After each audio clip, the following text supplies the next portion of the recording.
আসসালামু আলাইকুম গাইস, সবাই কেমন আছেন? এই যে আমাদের গরিবদের বেকারি, আমাদের গরিব মানুষের জন্য এই বেকারি। কত সুন্দর সুন্দর জিনিস, কিন্তু আমরা মূল্যায়ন করি না। কিন্তু এটি কিন্তু অ্যাকচুয়ালি সুস্বাদু খাবার। আমরা ভাবি কি দোকানে রাইখা তুইলা বিক্রি করলে সেইটাই মনে হয় ফ্রেশ মাল একই। মাল, কিন্তু একই। দেখেন কি সুন্দর জিনিস, মজার খাবার। হ্যাঁ, কিন্তু আমাদের একটাই সমস্যা, ব্যানে বিক্রি করি বলে আমাদের মূল্যায়ন নাই। হ্যাঁ, ব্যানে বিক্রি করি বলে আমাদের মূল্য নাই।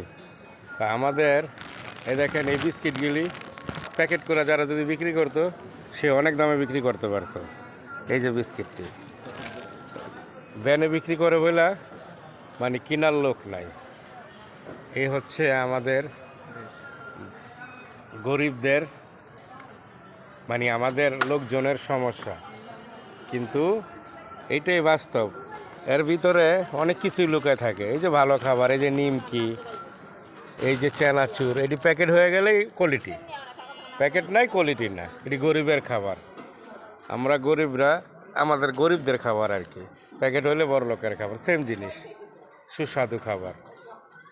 সবাই দেখে, কিনার লোক কম। এই হচ্ছে কথা। সবাই ভালো থাকবেন। আল্লাহ হাফেজ। কমেন্ট করে জানাবেন কেমন হইলো।